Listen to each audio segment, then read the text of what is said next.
Okay, we're live. Welcome. This is New Atlas Live. I'm Brian Berletic. Joining me, as always, is Angelo Giuliano. We're going to be talking about the situation in Ukraine. We're going to talk about the withdrawal from Kherson. This is a major move, and people think for many different reasons, and they have a lot of different. Hold on. I think that was me that time. I always forget to turn the YouTube off. So Angelo, how are you doing from your point of view? Oh wait, before I get started, we're doing questions and answers the whole time. You know, if it's related and it's a good question, I'll answer it. We don't have super chats. I don't monetize YouTube, so just ask away. Put a big capital letter Q or question in all caps so we can see it. Angelo, how are you, and how are you seeing this? We're doing great. I think a lot of people actually are being alarming. A lot of people are being extremely emotional when it comes to this war, and it's normal. A lot of people, if you are Russian, you see what is happening and you get worried. And I think we need to ask the question: what was the situation before the Kherson retreat and after? And what didn't change is the fundamentals. Fundamentals haven't changed.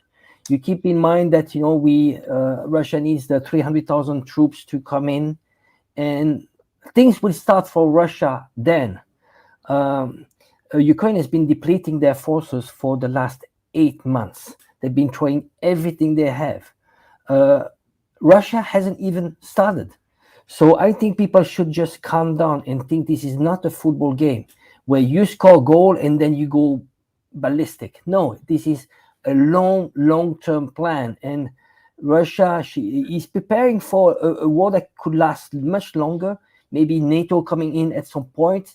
If you burn all your bullets, you throw in forces like this, you're not gonna run this marathon, because it's a marathon. What you have Russia running the marathon, and on the other side, the Ukraine is running the sprint because they need to create PR stunts. You have probably much more to say, actually, Brian. I'd like to hear more from your side. I followed the show of Gonzalo Rira that you joined in yesterday. I think you have lots to contribute here. Well, you made a very good point there about Russia needing to conserve its fighting capacity, because they are not just fighting Ukraine. This is abundantly clear to everyone, I think, at this point. They're not really fighting Ukraine. They're fighting NATO, who is using Ukraine as a proxy. They're fighting against the entire military that the West has helped build up in Ukraine. And now all of these weapons, all of this equipment is pouring out of NATO's inventories into Ukraine. So that's one. Number two, NATO still has their armies sitting there, possibly interested in intervening. And we don't know how, because we can see geopolitically over the years, the West has become increasingly desperate to cling to their hegemony, their primacy over the world, to roll back multipolarism. We don't know what they're going to do. Russia cannot be sure what they're going to do. They're playing it safe. They are conserving their fighting capacity very carefully. What did they say? I think we all remember. What did they say when they first started special military operation? Russian President Vladimir Putin said they're going to demilitarize, denazify, and protect the Donbas region. That's what they said. That's what they're doing. They didn't say they're going to take over all of these cities and they're going to fight to take cities at all costs and then fight to hold on to cities at all costs. They never said anything like that. They said they're going to demilitarize Ukraine. What they have to do is destroy the Ukrainian military.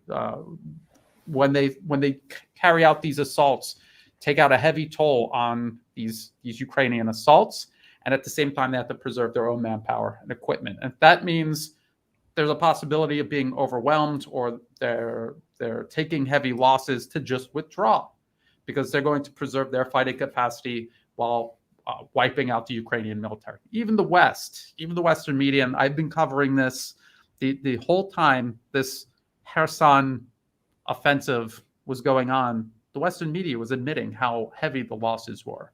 for Ukraine, and how lopsided the fighting was in favor of Russia this entire time until Russia decided to withdraw from the West Bank of the river. They had been knocking out one advance after the other of Ukraine's. And now you see they're saying, well, we're liberating Kherson City. You're just moving into territory. There's no Russian soldiers there. They announced that they completed the withdrawal, and Ukrainians came in after they were gone. So are you really liberating territory, or are you just filling a void that was left for you by a force that left voluntarily? We don't know if Russia could have fought and stopped the next big push by Ukrainian forces. We don't know. It's not going to happen. Even if they thought they could have pulled it off, maybe they looked at it and said, we're going to lose too much. It's not worth it. This is attrition. And we want to play it safe. This is the safest way to play it. I don't know if people have ever watched boxing or not. Angelo, I don't know if you're into boxing or not, but you see people, you'll see some matches where both sides are throwing everything they've got at the same time, or you have a mismatch and the superior opponent realizes that and really throws their strength at their opponent. But you also see a superior opponent conserving their energy, playing it really safe, wearing out their opponent, and then once they're worn out, they just dismantle them. That's what Russia's doing, because it's not a boxing match. It's not a football game. It's warfare, and there are human lives at stake.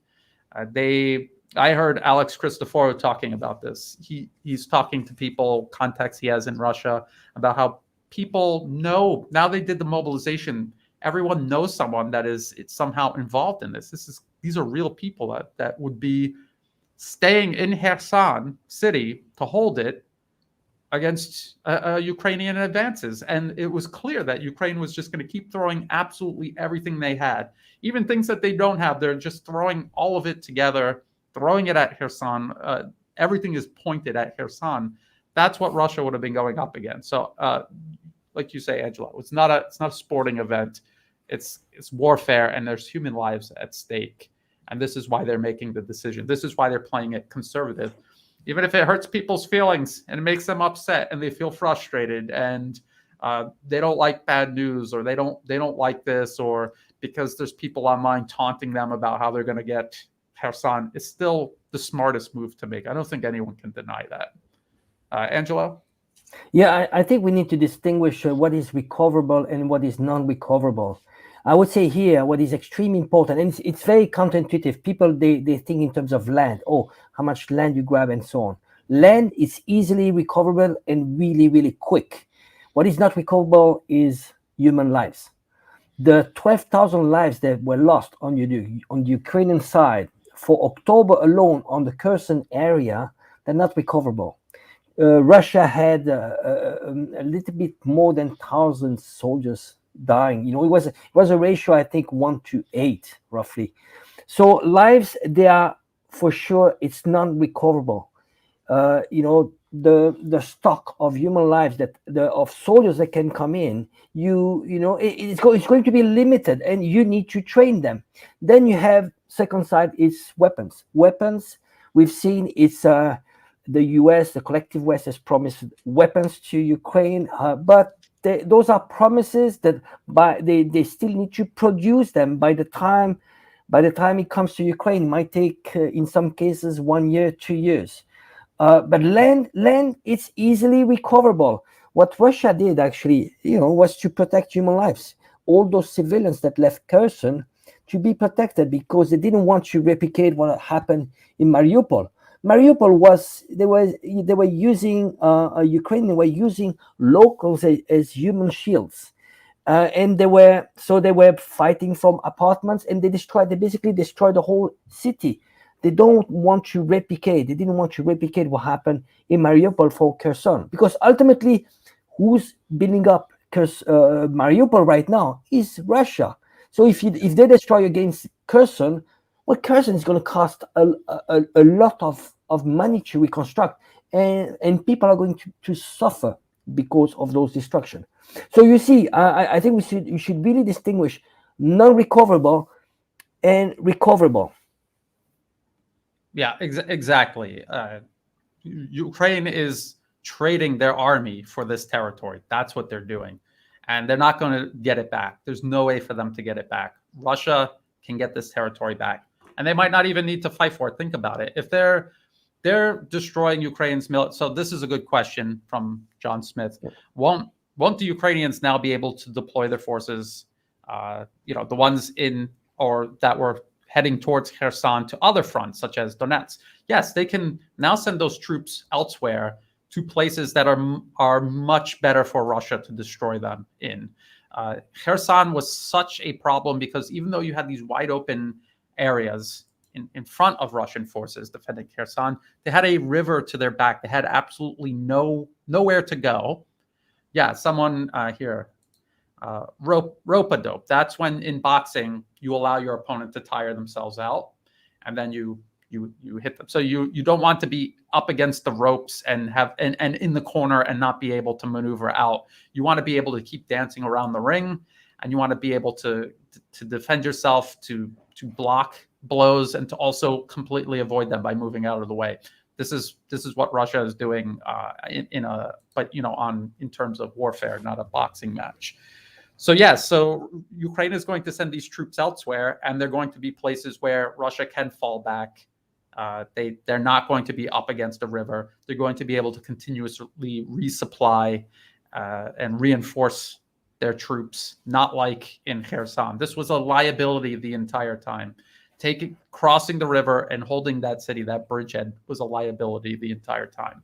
They didn't have enough troops during the opening months to develop that bridgehead into an offensive deeper in. So it just kind of sat there and was just continuously becoming a liability. So now this one opportunity that Ukraine had to corner Russian troops up against a river, kill or capture hundreds, if not thousands, of Russian troops and all of their equipment, that opportunity has been completely eliminated. That's not happening for Ukraine now. What is Ukraine doing? They're getting this territory, but again, like you said, Angelo, there's irreplaceable things that they've traded for that. And yes, it's going to continue. It's not over. The conflict isn't over. Like we're saying, they're going to move those troops somewhere else to go fight. Angelo, go ahead. I'd like to compare two different things. When you look at the Battle of Mariupol, it was a huge win for Russia. It was 1-1, and they basically annihilated the best Ukrainian forces in the Azov battalion, and actually they took a lot of prisoners. Here, it's not a fight. It's actually they actually annihilated lots of forces that came in Kherson in the whole month of October. But it's a retreat. It's not because Russian forces are being annihilated like Ukrainian forces were annihilated in Mariupol. They just don't want to fight a fight that is not worth for now. They'll get back to Kherson, but not right now. They don't have all the conditions to win that war. So it's just wisdom. But you cannot say that this is it's a battle fought and that Ukraine won. No, it's Russia that retreated because this is not a fight worth fighting for now. Yes, here's a good question. Isn't the Dnieper a solid defensive line? Yes, that's why Russian forces moved across it. It is a river. First of all, Ukraine was damaging the bridges across it, and now Russia has completely destroyed the bridges over it. So you're not getting across that river. And Russia was having a hard time holding Kherson City, but now it's the other way around. Ukraine does not have the ability to cross this river. Russia is solidifying its forces in the Donbas region, and this part about a northern Belarus front. And I don't know about Odessa, but what I will say is, people are like, now Russia has to cross the river and get back into Kherson, and then Nikolaev, and then Odessa. What if they just go from Belarus into Kiev and wipe out the government, actually for real this time, make a real attempt, the proper number of troops attacking. You notice they're taking out the power grid, they're taking out other infrastructure, they're whittling down the entire country. So if they were to somehow manage to take out Kiev, would they need to cross the river and fight to get Kherson? I don't think so. I think they would be resolving a lot of issues by doing that, but it's going to take time. This is a matter of patience. It's not something that cares about whether you're impatient or not, or you want to see how it's going to turn out or not. It's indifferent to that. It will take time. Look at other conflicts Russia has been involved in and has been victorious. Chechnya, for example, that was years and years. It was actually split into two different wars. What about Syria? Again, they've been at it since 2015. It's not something that can happen overnight. And Ukraine definitely is not going to be something that happens overnight, because you're talking about Russia sending fewer troops into a country that was much larger and with a much larger population than Iraq. And this is what they're trying to achieve. It will take time to do it. So people waiting for this to be done this year or early next year, no, I would not try to even think about a time frame. Just take each day and month as it comes and look at what's going on. I don't think Russia has a plan that spans, a general framework, but I think each month they're thinking what makes most sense this month. Leaving Kherson City obviously you remember General Surovikin said there's going to be difficult decisions, and it was obvious to everyone he was talking about leaving Kherson, and then they did, because that's what made sense. You know what Ukraine is doing? They're not doing what makes sense strategically or tactically. They're doing what they need to politically, to get headlines, to craft a very attractive narrative. But in the process of doing that, again, they're trading their whole army in to do that.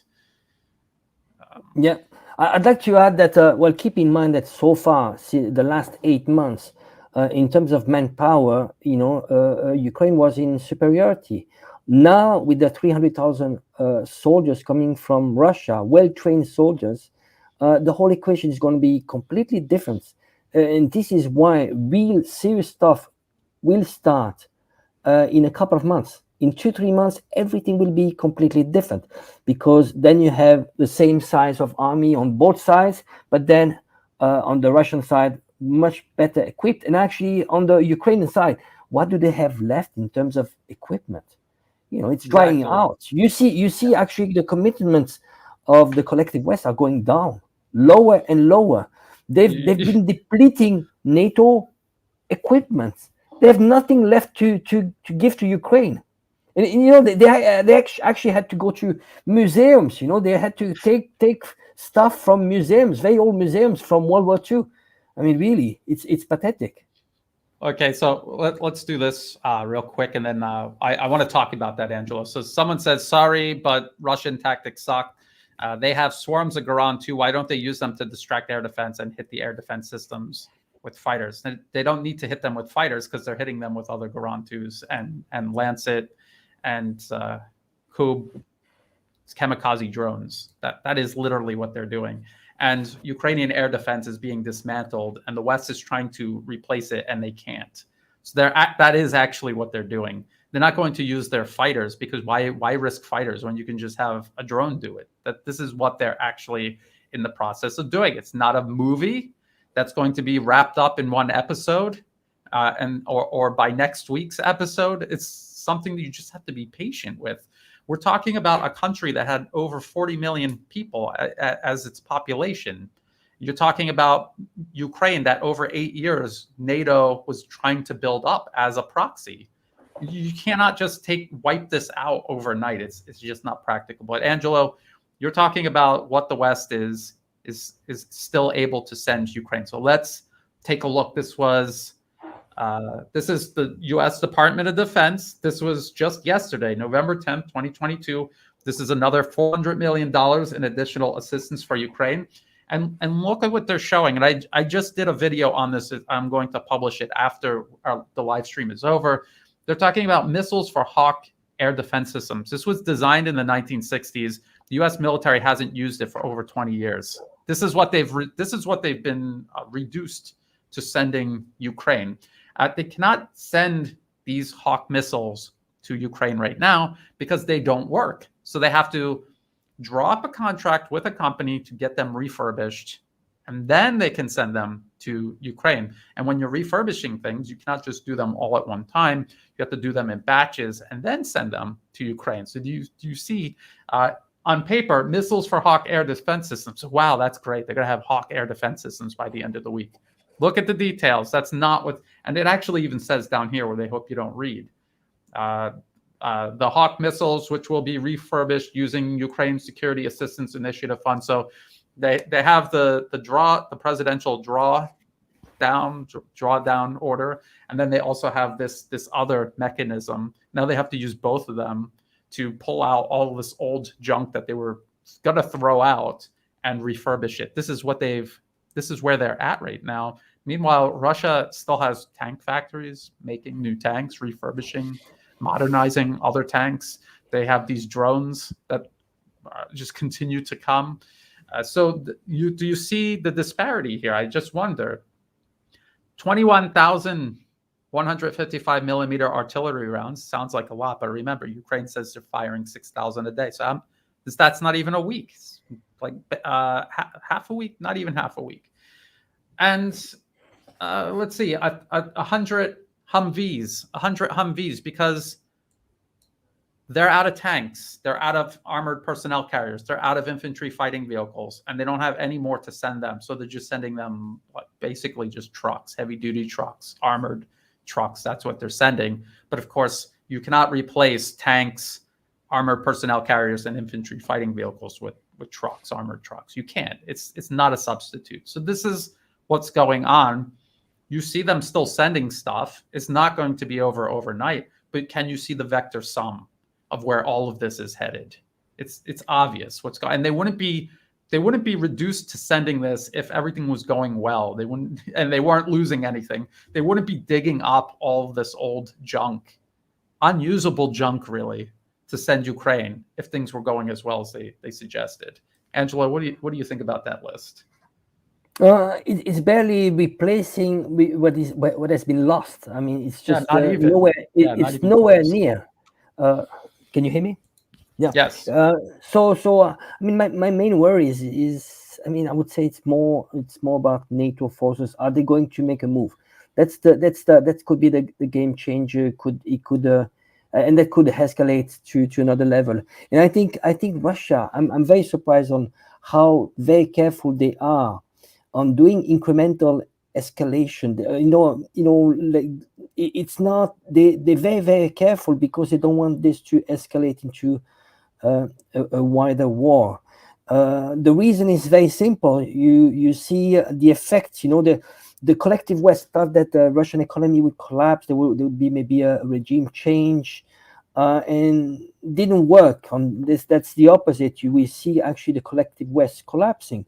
So I think time is on the side of Russia because Europe, especially Europe, is going to see the effect on the sanctions, the effects on the high energy cost, inflation, desindustrialization, protest. And I think what Russia is hoping on things to change on the collective West. And actually you can see already, Italy is already saying, well, stop. We are going to stop supplying, helping Ukraine. Well, the problem is that it's just budgets. I mean, they don't have budgets. They don't have the budgets for subsistence, for their own people. People will see, well, we are spending those billions there on a war for the elites, for the globalist elites, while we're starving here. And again, there's a lag time. The suffering hasn't even started in Europe. We are talking about this winter, but 2023, that winter will be even worse because this winter we start actually with reserve. Keep in mind that all along Germany has been filling their reserve with very high energy prices. They bought at the highest level, so at least they have. It's going to be expensive, but they have. Next year, there's no replacement. Yeah, and that's the thing.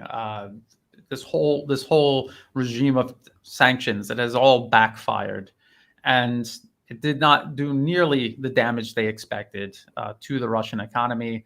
And again, just look at what the West is reduced to sending. If what the US is sending looks pathetic and desperate, well, they're sending more of everything than everyone else combined. And if that's how bad it looks, if this is what is at the bottom of the barrel, just think about a country like Italy. What else are they going to send? Or France or the UK? Now we're talking about the winter. There's a question asking about fighting in the winter, especially in urban areas.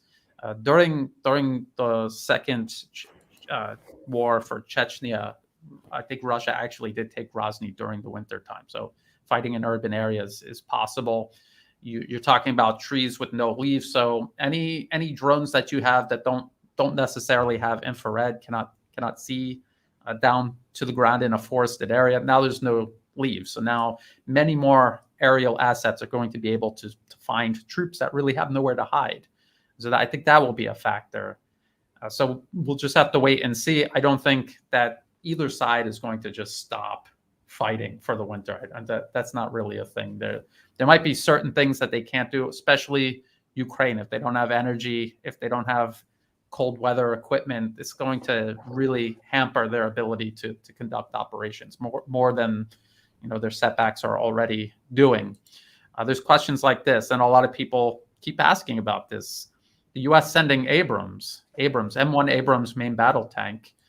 It would take half a year to train an entry-level tanker to use any of these Western tanks.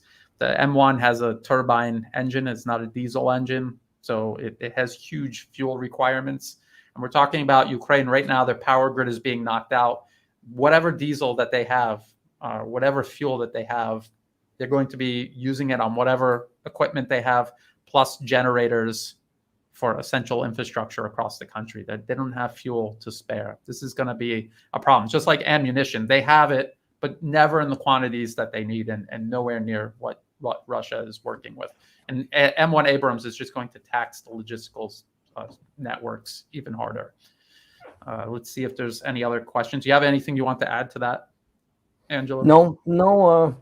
I was thinking that I think maybe Russia might try to weaponize refugees. I mean, just think about if that's a speculation, of course, but what if 8 to 10 million Ukrainian refugees, they are poured into Europe?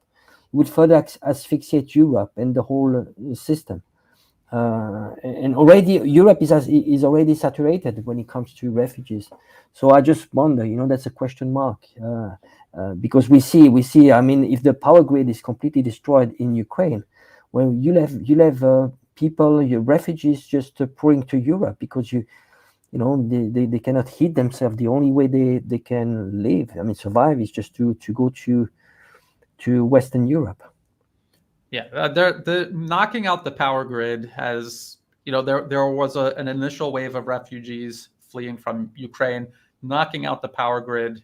I mean, what do people all are familiar with the feeling of your electricity being out.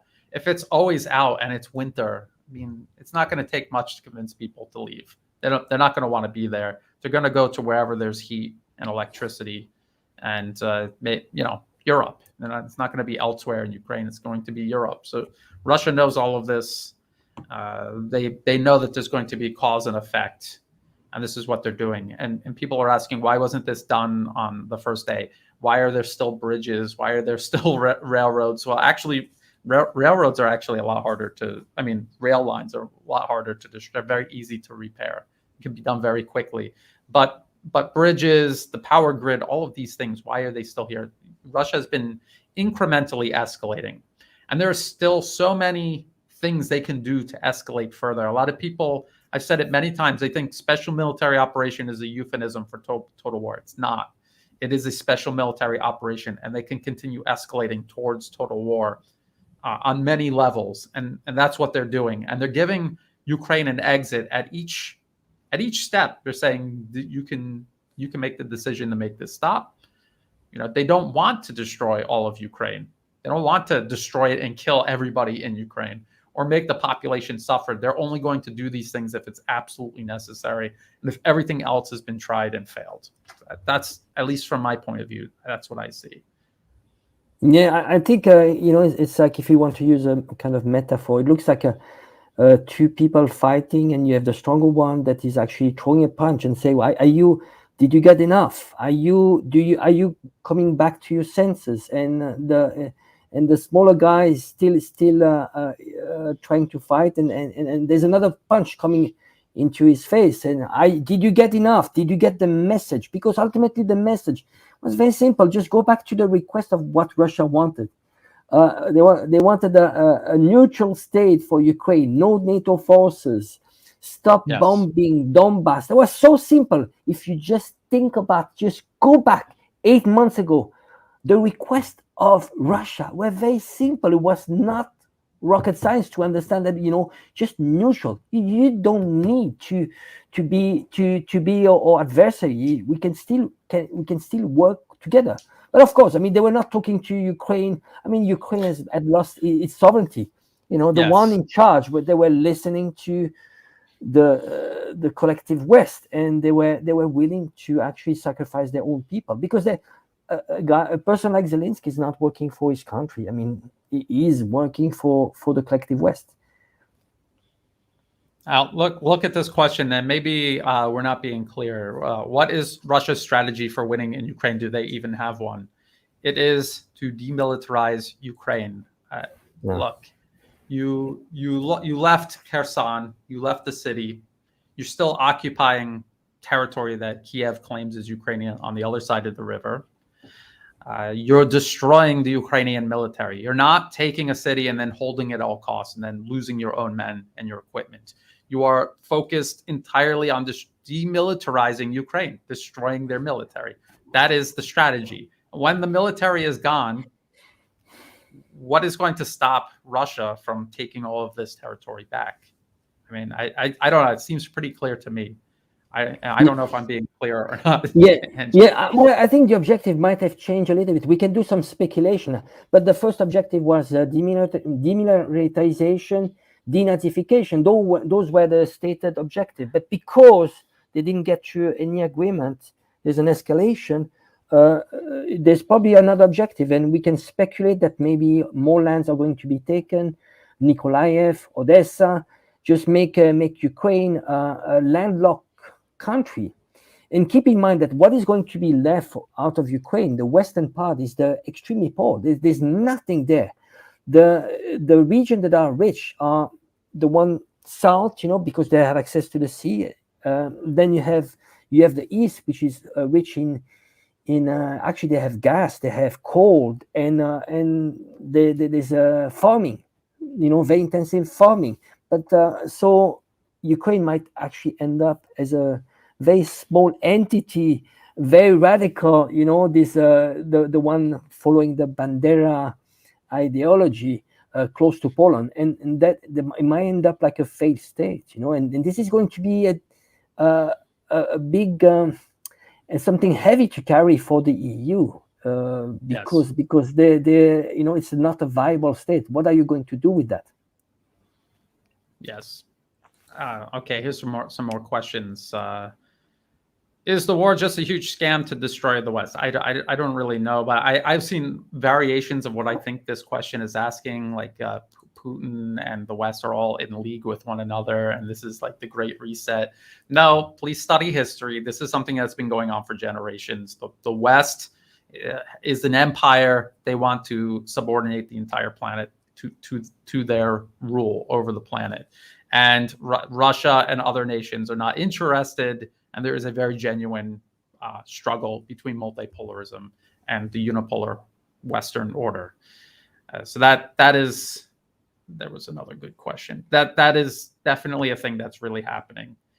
Here's not really a question, it's a statement. Russians clearly don't care about their military reputation. No, they just want to win. They want to achieve this. They don't care what it looks like in the media. If they ultimately, at the end of the day, they win, what do they care about what people on Twitter or on Facebook or at CNN said about them when they left Kherson City? Why would they care if at the end of the day they won everything and they achieved what they're fighting for? Self-preservation. I don't think people realize this. NATO has almost openly and explicitly said they're going to encircle and contain Russia, and then eventually they're going to divide and destroy Russia from within. This is the plan. And Russia is fighting for its own self-preservation. That's what they're doing. They don't care what it looks like. They don't care if you think it's fair or clever or whatever you're thinking. They don't care. They just want to survive. They want their country to survive. And they're fighting so that their country can survive. That's it. And everything else is secondary. Yeah, I would say when it comes to communication, Russia do not care. They doesn't care about how the communication towards the West. I think it has long ago given up because of all the propaganda, anti-Russian, and all the lies about Russia. They don't care about the communication towards the West. I think what they need to manage maybe better is internal communication, just to let their people understand that there's a long-term game and they shouldn't get too emotional. Just to explain what is behind this Kherson retreat. And just make sure that the country is unified behind Putin, and which is, by the way, it's extremely unified. You have 80% of support towards Putin. Well, try to say the same when it comes to Europe and the US. It's completely the opposite. And then I think we need to also pay attention also in terms of geopolitics. Russia has never been so popular, so respected by the global South. All the non-aligned countries, what is called the non-collective West. Whenever there's an event, they're all lining up to shake the hands of Lavrov. You've seen the behavior of African countries, South America, this BRICS movement. You have Russia actually said recently that there are 12 new countries that want to join BRICS.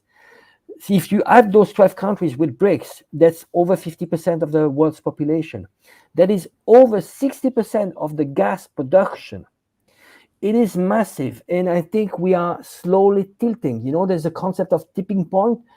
Past a certain point, then the whole dynamic is going to change, and you might have actually countries that actually kind of belong to the collective West that are going to tilt.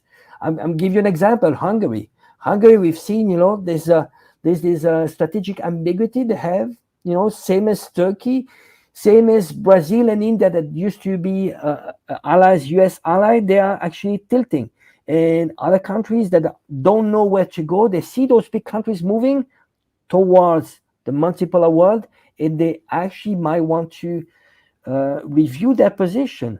Look at Saudi Arabia. Who would have thought 8 months ago that Saudi Arabia would sit down with China and talking about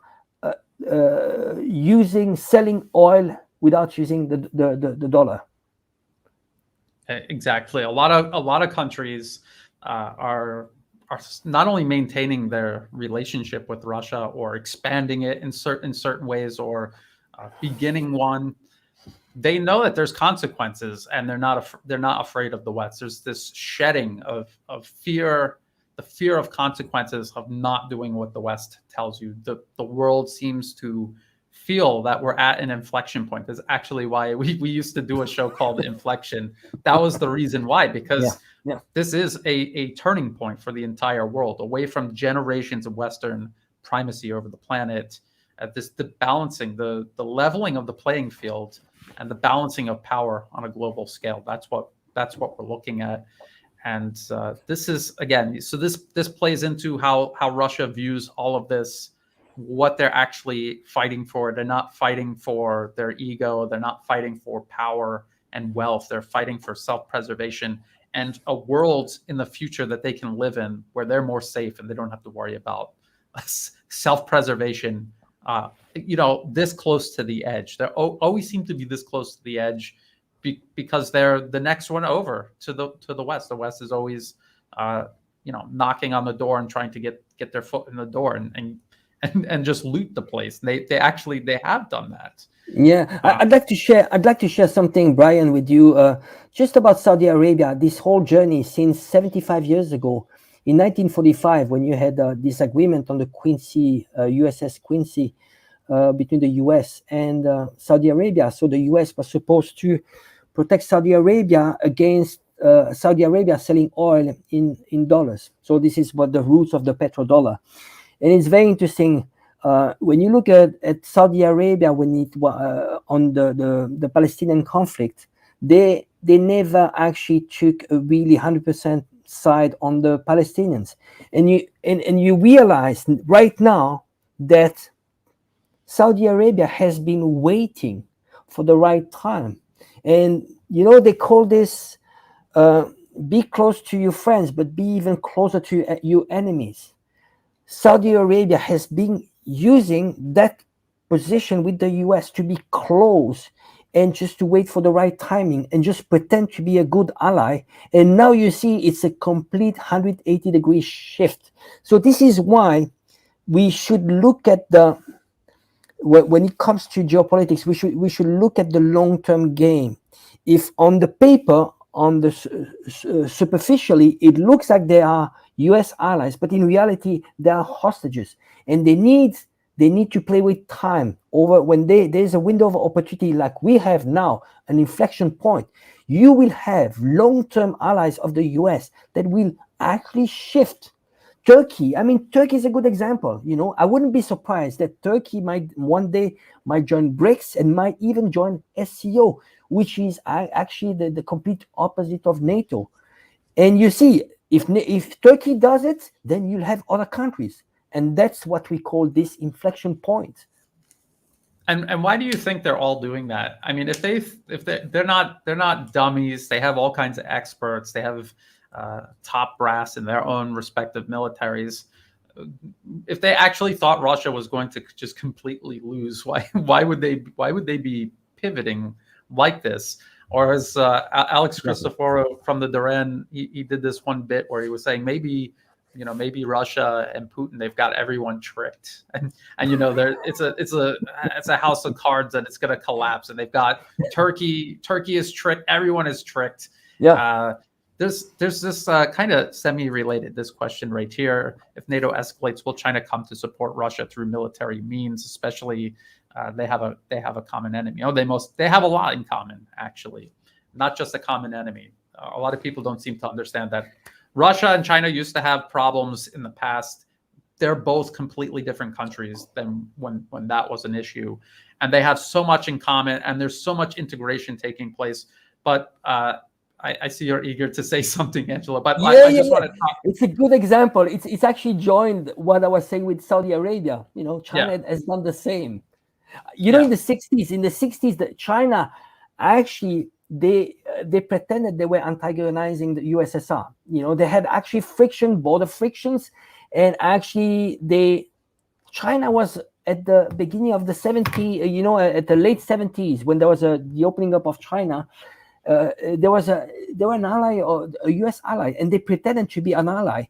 What China needed was funding for its economy and transfer of technology. So China all along, it played along. It said to the US, we are going to liberalize. We are going to be a market economy, and we are going to do a lot of business together. And they pretended to be enemies with the USSR, which they never were. They had some tensions, yes, border tensions, but it was easily solved. I'm speculating that maybe India was also the same with China. They have pretended to be antagonizing, but now the global South has an opportunity, a unique opportunity, even though they have tension between each other, Pakistan and India. But now it's an opportunity to fight the bigger war. It's about this oppression of hundreds of years of oppression of the global South. Why the collective West is so rich is because colonization, is because starving, raping the global South. Now they have an opportunity to get together. Later on, they'll solve their problems. But keep in mind that the problems they have between each other, let's say India and Pakistan, why do they have those problems? Because you have the US in the middle antagonizing. Yes. Exactly. Why Taiwan and China has a problem? Because you have the US in the middle antagonizing. If the US is not there to divide and conquer, countries solve their own problems. Remember this what China had in the South China Sea with its neighbors. Between the Philippines and China, they had problems, over some islands, some borders. And basically the US came in and say, well, well, they were pushing on the side of the Philippines. And ultimately the Philippines said, no, we don't want this ruling. You know what? The US, just get out and we are going to solve this between us and China. So I believe that lots of conflict that are still going on, even the Israeli conflict at some point is going to be solved if the US is not in the equation. Exactly. Because they do what colonial empire used to do all along, was you enter into a country or you put yourself between two countries, and ideally you actually finance the weakest against the strongest. And you balance that, you keep that chaos. Why do you think there was a Iran-Iraq war? And which, by the way, we finance Iraq, and at some point we actually sold weapons to both sides. That's the divide and conquer, and always you see that they're not fighting their wars. Now they take a step back. They have money, they finance, they give weapons, they have the whole propaganda machine, and so I think if the US is no more the hegemonic power, we will see lots of conflict being solved just because the US is not meddling. Yeah, because I was just gonna say, I don't think that they're feigning their tensions between these different countries, but I don't think that they're substantiated tensions between Pakistan and India, or India and China. This is a leftover of the British Empire doing exactly what you said, divide and conquer, and the United States just picked up where they left off. These are not real problems, and eventually they're going to see their own best interests are going to be served by moving past and beyond these tensions, these artificial tensions that the US has been cultivating. Think about Ukraine right now. Why are we even talking about Ukraine right now? It's because the United States overthrew a government that was looking after their best interests and balancing between Russia and the West. They removed it, and they put an irrational client regime into power, backed by militant extremists, to deliberately to create a problem where there wasn't one.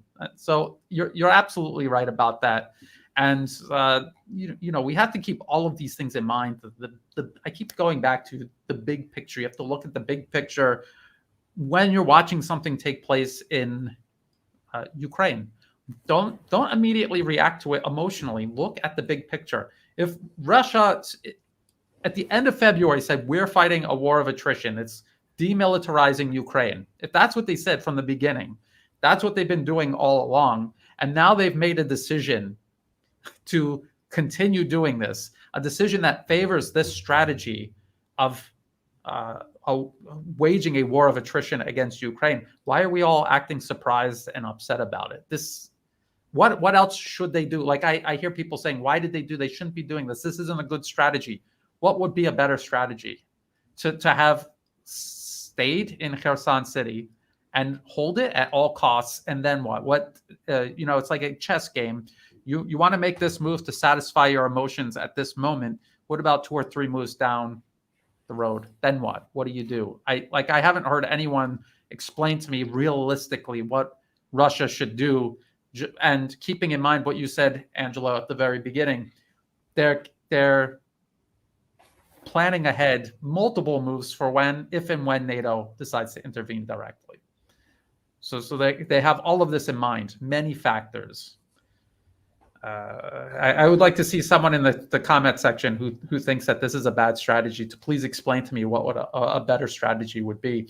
And also, Angelo, you were talking about emotions and how ordinary people don't understand it, how it's hard to convince them. And Russia, the government, the military, has this same problem with their population. They cannot explain from the very beginning why they would have to do like a 2 million man mobilization.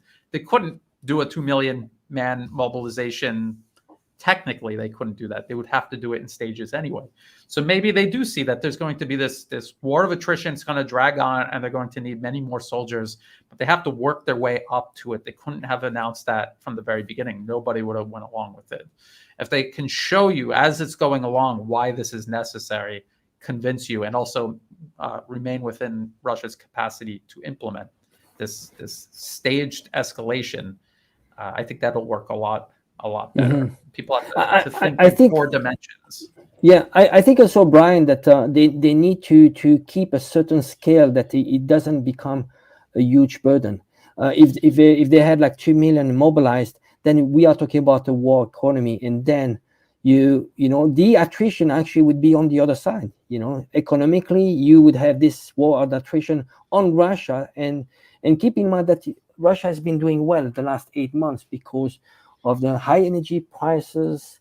But it's not going to last. So if they are going into a war economy, well, the collective West might hope for the collapse of Russian economy, which didn't happen so far. So they need to keep a certain scale, and keep in mind what if there's another front, in the South China Sea. They need to preserve their forces. Look at the borders of Russia. How big is that?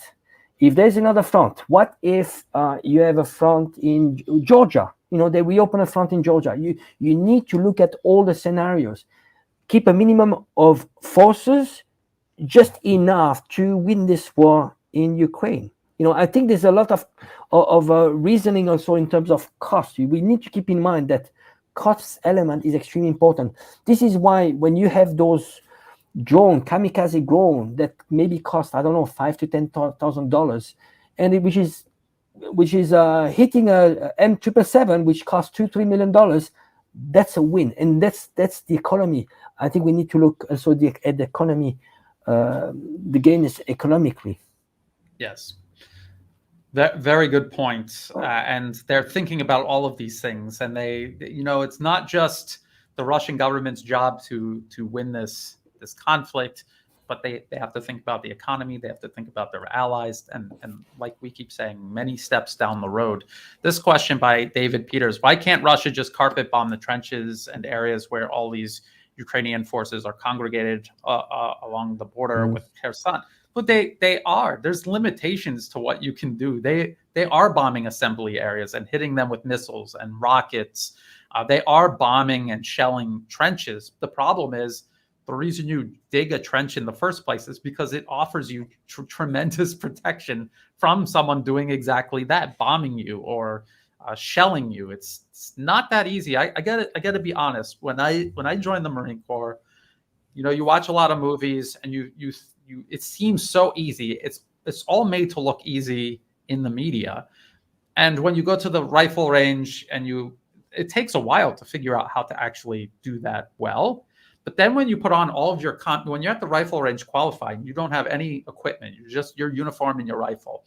When you go to do combat training, you have all of this additional equipment on you. So when you try to get into like the position to fire your rifle, it's like hitting against your canteen or your magazines, and you're like, what? It's so much harder than it's made to look. It really is, and that's a lot about military matters is counterintuitive or counter general public perception. It's a lot harder to do these things than people think. The United States was in Afghanistan for 20 years fighting tribesmen with wearing flip-flops. Just think about that. $1 trillion military tied up for 20 years doing that. It's because waging war is a lot more complicated than it looks. Hold on, this one here. Do either of you think you'd be able to hold these opinions if the sides were reversed and you were Russian citizens in Russia talking about the incompetence of Russian leaders and military? Well, if you're following the Russian social media scene, you'll know that is actually going on right now. People are going ballistic over Kherson City being given up. Angelo, you follow Russian social media channels that are well known in Russia or in the Russian language, and they are more than critical. They are going out of their minds right now.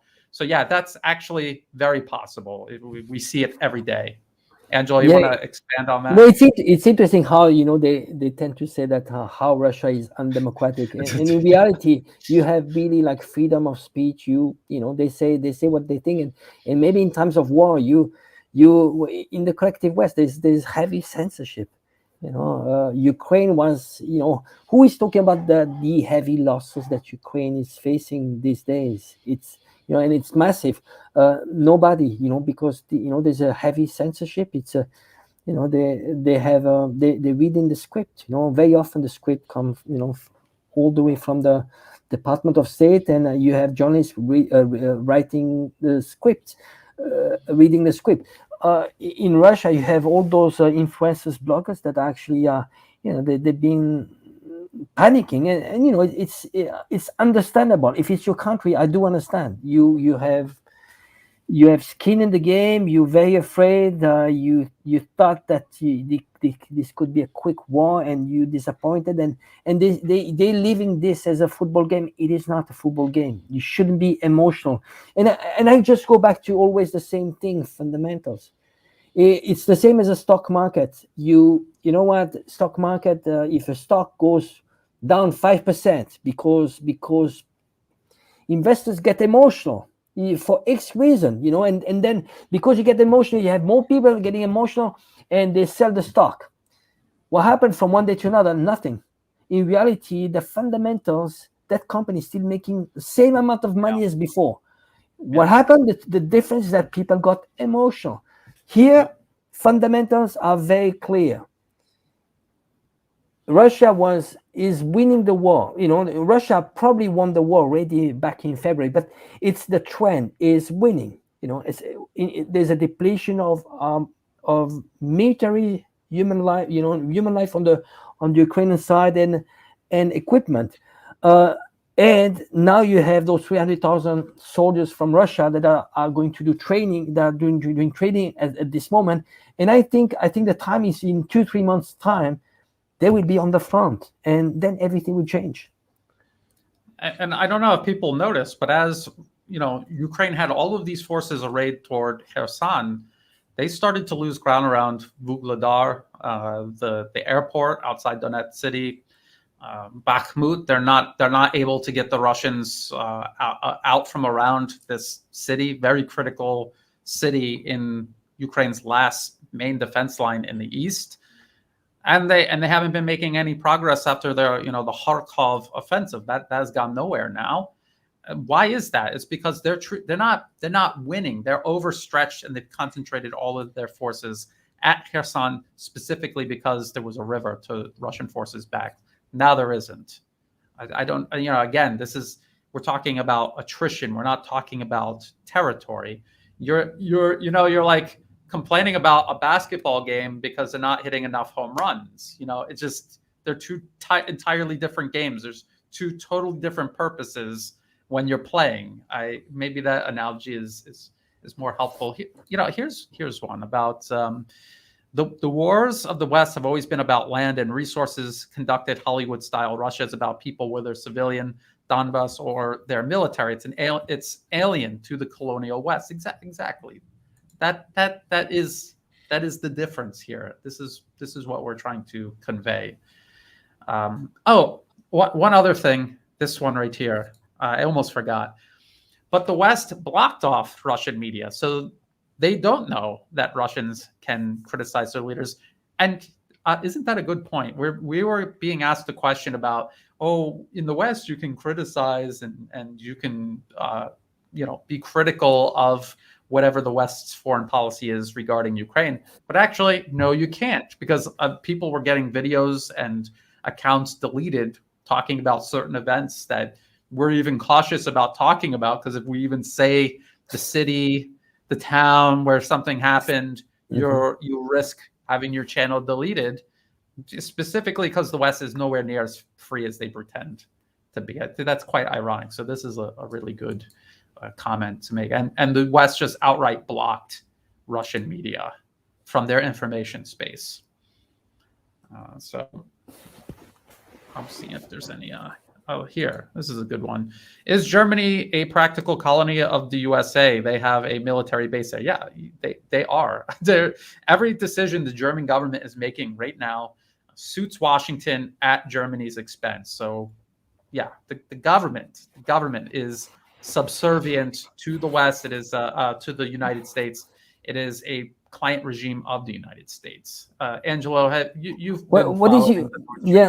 what is your view actually on the visit of Scholz? I think Visitor Scholz to China. That's quite interesting, and it's a countercurrent of what the collective West is doing. I don't know. I have an impression that there's a coalition in Germany, and Scholz is not part of the Green, and actually you have the Green that are pro war, pro NATO, and not much Green behind that. It looks more like the Nazi rebranded there. Extremely pro war. I have the impression that Scholz is trying to salvage what can be saved, because Germany is going to face extremely big problems with especially Germany. The prosperity of Germany comes from the very low cost of energy, and that's how they get this very solid heavy industry in Germany.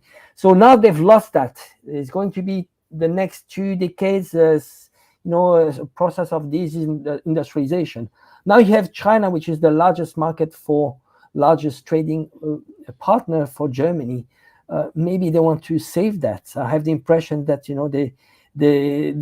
Germany is starting to regret the position it's been taking, especially when you have that pipeline, Nord Stream pipeline, which has been sabotaged by probably its partners. They need to save what can be saved, because if they lose the largest partner, what is left to Germany?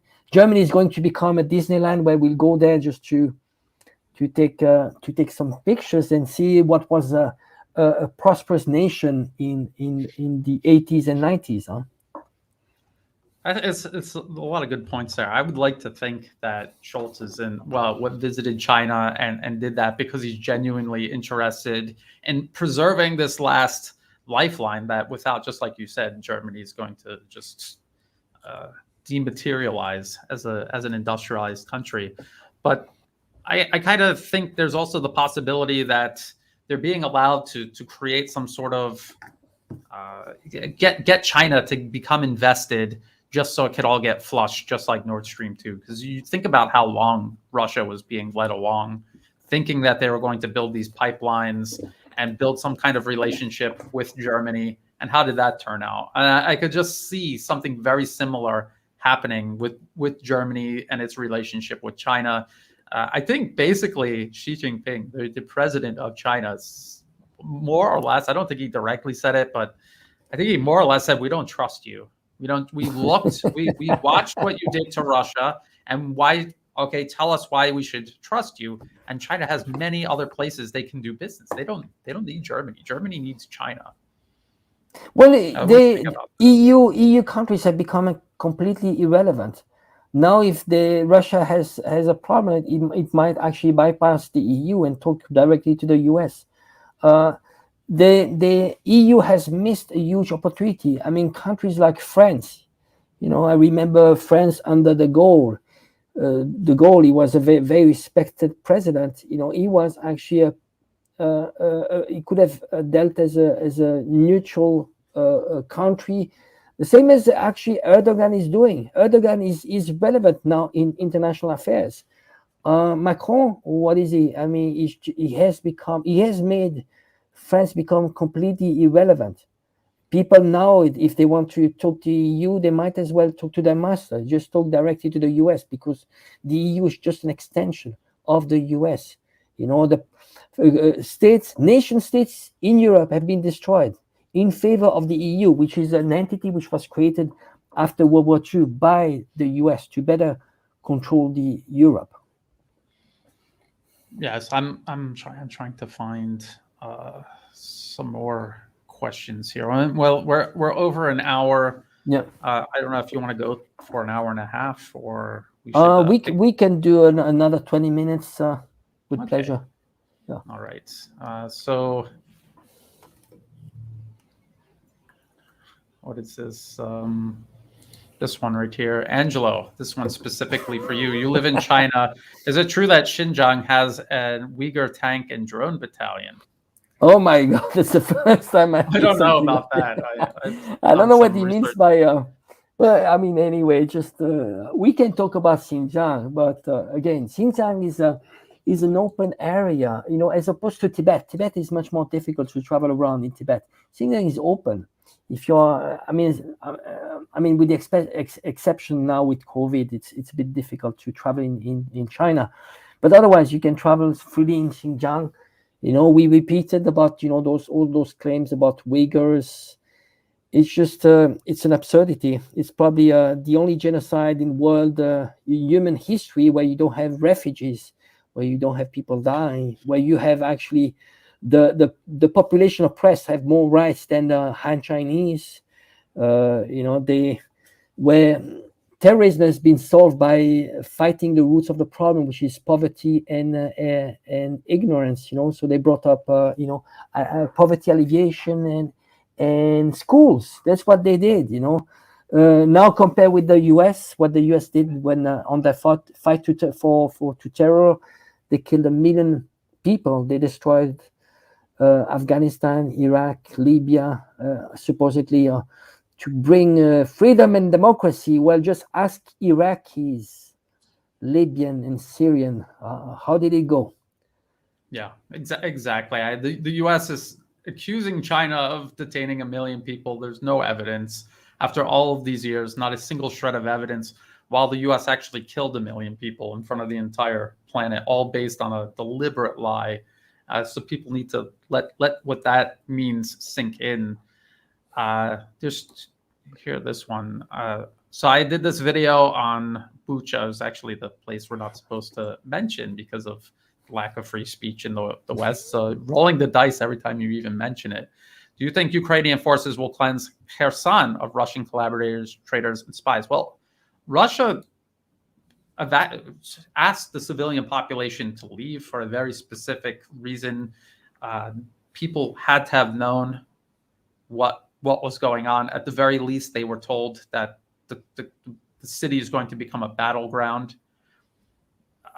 They were offering assistance to anyone who wanted to leave. So if they decided to stay, yeah, Ukraine doesn't just abuse Russian-speaking Ukrainians. They abuse absolutely anyone for a whole variety of reasons. If you just disagree with them politically about anything, you can be abused. This is the problem with having extremists running a country.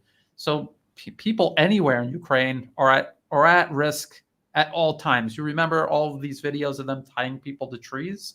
That was being done to ordinary Ukrainians all over the country for all kinds of reasons. And speaking of extremists, from Ben, can you address the UN vote to end the glorification of Nazism last year, 2 against US and Ukraine, the Nazi client regime and its sponsor? This year, 53. It's because the psychosis of this whole Ukraine narrative has drawn everyone in like a black hole. People have completely lost you see people supporting Ukraine and this whole narrative. They have lost their minds. And it is from a national level all the way down to an individual level.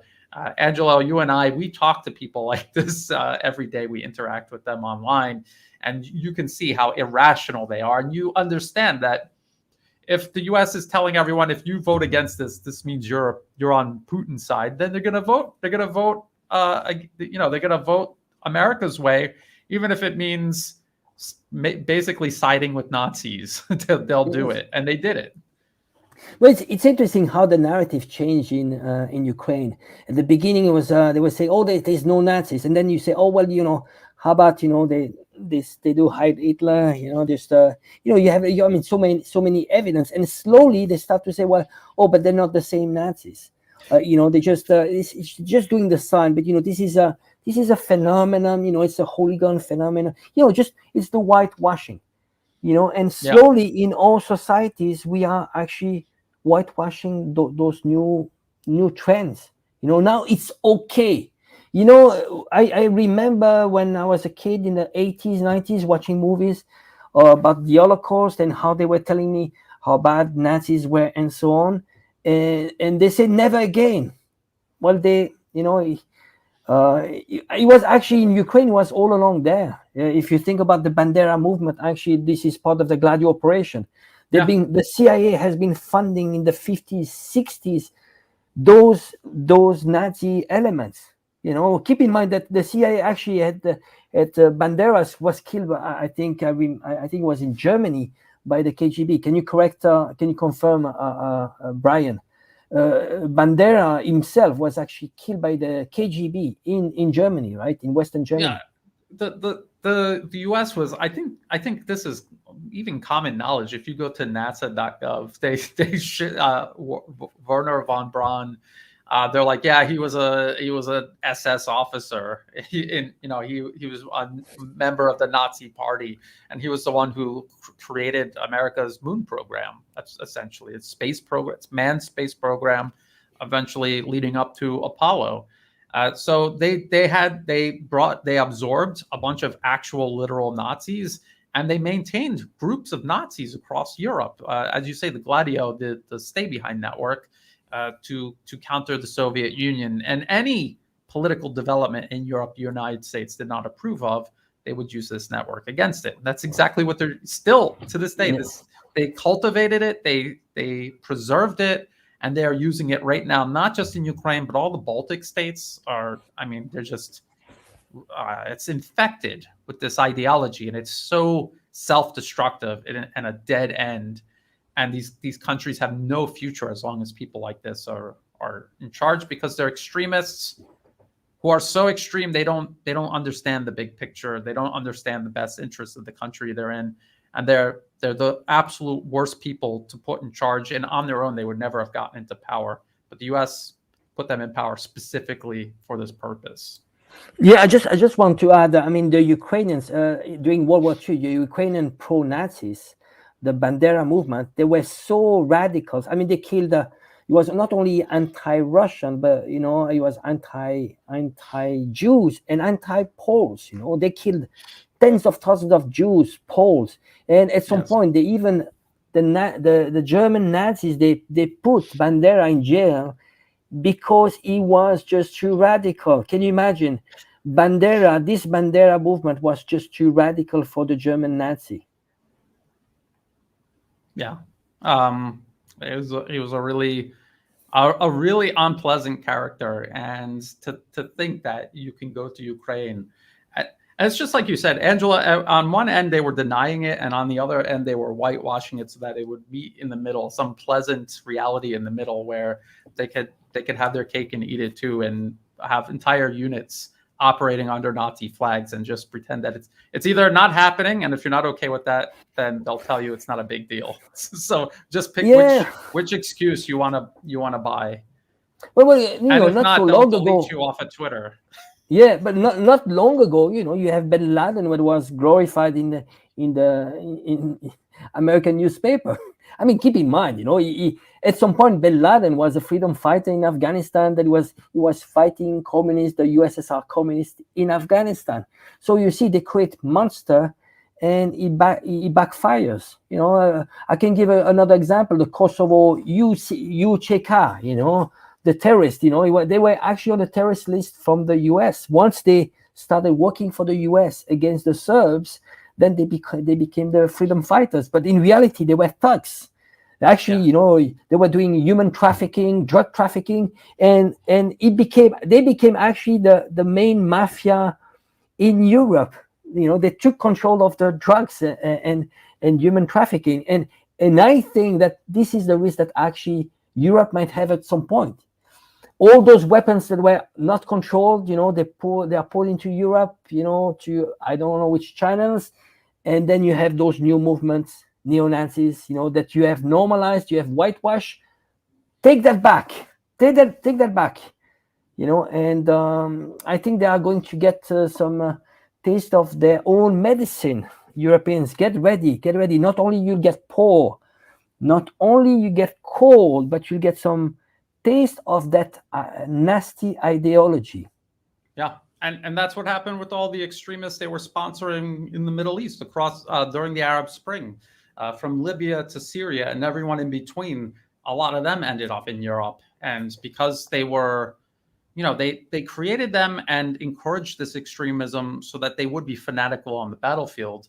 But then you've created a monster, and it ends up coming home, and it's unpredictable. Well, it's not unpredictable. It's very predictable. They're going to end up killing people. That's what ended up happening in Europe. And it's a problem that they're still dealing with. They're still dealing from the last episode, and now they're working on the next season. It's crazy. There was another one here that I wanted to. It was essentially someone was saying how disappointed they are with Russia and how the conflict is going. Again, I don't know how many different ways to say it. They're fighting a war of attrition, and ask yourself, who is losing the most troops? Who's losing the most equipment? Who is running out of equipment to replace their losses with? And who isn't?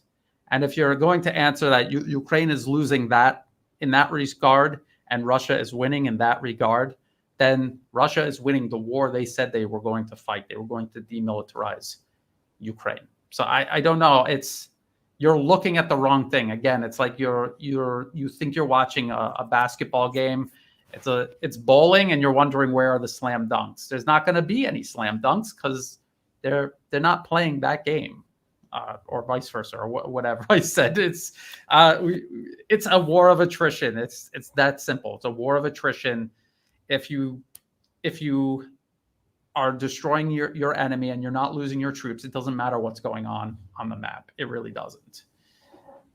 Let's see, a couple more questions. And Angelo, you're absolutely right. This is a ticking time bomb, these extremists. And it's going to be a failed state. This isn't going to be the first time the U.S. created a client regime with extremists. It's not going to be the first time this all goes okay. And it ends up getting smoothed over. It's going to be a complete disaster. And it's going to be worse because Europe is going to be poor, just like you said. So they're not even going to have the resources and the ability to deal with it properly when it happens. Yes, sadly, it's this whole process of radicalization, indoctrination. You see those Nazis in Ukraine. They actually, you see very often they worship this kind of religion, Walala. Those Vikings. It's the new cool. You are going to fight, and actually through that fight, you actually that in itself is a victory. That in itself, because you need to have enough indoctrination for people to fight, to die for your cause. So you have to teach them some beliefs, empowering beliefs, because otherwise they don't fight. So Nazi is one of them. They use religions with ISIS. They use Walala in Ukraine. Just teach those guys. Well, you know what? You are going to. It's a win. Your death will be ultimately a win, because you are going to Walala, this paradise. That they used to have. It's almost identical to what they were doing with Al Qaeda and ISIS. I mean, it's no, exactly. It's the same. It's the same. And you see those tattoos. Serhiy Filimov. This guy, this Nazi, Ukrainian Nazi that came to Hong Kong in 2019. He had this tattoo Walala. And they actually it's pagan. They have pagan. Actually, I've seen in some documentaries. They have those dances. As a battalion, they had those dances, warrior dances, just trying to replicate the Vikings. With this Walala. You had to indoctrinate them, and keep in mind that the Azov battalion, the right sector. Why do we call it the right sector? It's because they were hooligans. They had a certain section of a stadium which was called the right sector, and they took those guys and they made them soldiers. So I don't know if you've seen those hooligans in soccer, in football games. They're not the sharpest knives. No, they're not. No. Here, for how long can Ukraine go, considering the amount of damage, both men and equipment, it is taking on a daily basis? I mean, that's the question, isn't it? When Ukraine itself is admitting they're losing 200 to 300 dead every day before the offensives began, and then probably like close to 1,000 dead every day since they began.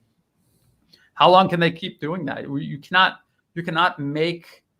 replace this trained manpower faster than it's disappearing, and the same goes for equipment. You just can't do it. So, like I said, it's not going to happen overnight. look at how big Ukraine is on the map. Think about how many people are involved on both sides. This is not something it's just going to collapse overnight. And like in a movie where they take out the bad guy and all the other bad guys just go home. It's not like that. It could take a very long time. Look at the Chechen wars, for example. That took years. Russia eventually won, but it took years, and it was very hard fighting. There were a lot of setbacks. There were a lot of, people say, doesn't Russia feel humiliated when these things happen? They're realistic. They're practical. They know in the long run this serves their interests. They don't care what it looks like in terms of optics. And when you think about it, the U.S. is obsessed with optics, and they do very well manipulating optics. But how has that been working out for them in terms of actual tangible achievements? I think not so well. Angelo, you got any ideas? I think we have nothing to teach Russians, especially when you look at history. If there is a country in the world that has experience with war, it's Russia. In the last century, who actually fought the biggest war, who actually destroyed the Nazis, was Russia. Russia won World War II. That's a scoop. Just if you are still watching Hollywood movies, well, Hollywood movies are not history. So now, if you talk to Russians in general, they all have a deep feeling when it comes to war. They know too well what war means. So they're not driven by ego and short-term gains. This is a matter of survival here. It is. People should be extremely careful because Russia is extremely united. It's not, those woke countries in Europe, peace and love, and we are all one world. Russians are patriotic. They are traditional. They've been suffering. They've been bullied throughout history, and they are not going to go soft on that. It's about their own survival. So we need to be extremely careful. The collective West need to be extremely careful. They are poking the bear that actually has experience in wars. And actually, look at the track record of Russia. I mean, it pretty much won all its wars. They were not intensive wars, but Georgia, Syria. You had quite a few examples. Chechnya, exactly. Well, the collective West, which wars did they win? They couldn't manage. The last real war they fought was in Vietnam, and see the debacle. How many? It got almost the U.S. got bankrupt because of Vietnam War, and how many died? This is why that since the Vietnam's war, they actually fighting proxy wars, but they're losing all of them. What did they achieve in Libya, in Syria? In Syria, thanks to they had a stronger adversary with Russia. They didn't achieve anything. It's a frozen war. Afghanistan, a big humiliation. So and that's the first time that NATO actually is facing a real adversary, and they're not winning, and they're not going to win. Yeah. And I saw a question. I lost it before everything scrolled up. Basically, what will the West do if Russia is successful in Ukraine? What will the West do? And that is the question, isn't it? Because we don't know. We don't know when you are a global hegemon and you are watching your hegemony evaporate, and you're not the one personally paying for any of this, not in terms of money. It's just taxpayers' money that is paying for all of this, and it's not your blood; it's other people's blood. How far will you go? You'll go as far as you can. You'll go as far as you're allowed to go, pursuing this, no matter how irrational or improbable it is that you're going to succeed. And that's what's scary about this, because we don't know what the West is going to do. Even in terms of Ukraine, we see them, Angela and I cover the situation regarding U.S. tensions with China, and what the U.S. is basically trying to replicate this entire process through Taiwan, which will be a huge disaster as well if they ever succeed in doing that. So we have to be very careful. I don't know. I'm going to just say straightforward. I don't know what the West is going to do. When you're desperate, you become dangerous. Angelo, what do you think about that? No, I think we need to question also the collective West unity. I mean, once you have especially in Europe, you have people going to the street protest, they'll start really suffering. I doubt that they will be willing to still finance Ukraine and be actually, be de facto part in this war, because there's no, if they keep on pushing, they will be part of that war. And if you talk to average citizen in Europe, they do not want that, But the problem is that you have minorities of elected people that actually are not working for the people that elected them. That's a problem, And they say it actually openly. I think it was Barbok, saying in an interview that no matter what the citizens of Germany say, want, but I'll keep on supporting Ukraine. And it is so much for democracy, right? Yeah, I found that remarkable. It's just being extremely honest. You have to give her credit for that. She was being extremely honest. I don't care what the German people want. I don't care what's in their best interest. I don't care what's in the best interest of Germany. People might not know this, but the Green Party, what it really is, it's an extension of U.S. foreign policy in Germany. This whole environmental thing is camouflage because they can't really sell themselves as American puppets. So they took on this persona, but what they actually are really doing is whatever the Washington tells them to do. Maybe we'll end on this because this is the whole topic of the conversation, is this situation in Kherson. Do you guys believe that Russia will keep on retreating on other territories, or will this be a definite U-turn in this conflict? So it is a war of attrition. They are only focused on destroying the Ukrainian military. If Ukraine concentrates forces now on the other side of the river, like towards Vuhledar or Melitopol or something, and they have a huge force, I think Russia will give ground if they need to. They're going to continue dragging the Ukrainian military around until there's nothing left. That's what it's just like a boxer trying to tire out his opponent, dancing around the ring. That's what they're going to do. This is why I keep telling people, do not focus on the lines on the map, because that's not what this fight is about. Show me where Ukraine has delivered a devastating blow to Russian forces, like just killed them by the hundreds or thousands over the course of a week, destroyed all of their equipment. Show me where that has happened. It has not happened yet. It could have happened at Kherson City. General Surovikin, he made sure that it didn't, that possibility was permanently eliminated.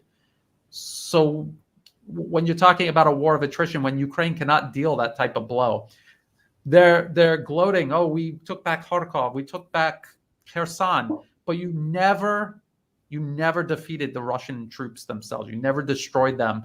They're still there. They're still in territory that you claim is Ukrainian. So how is Ukraine ever going to win? Their objective is to take back all of this territory and to expel Russian forces from what they consider Ukrainian territory. They're never going to do it.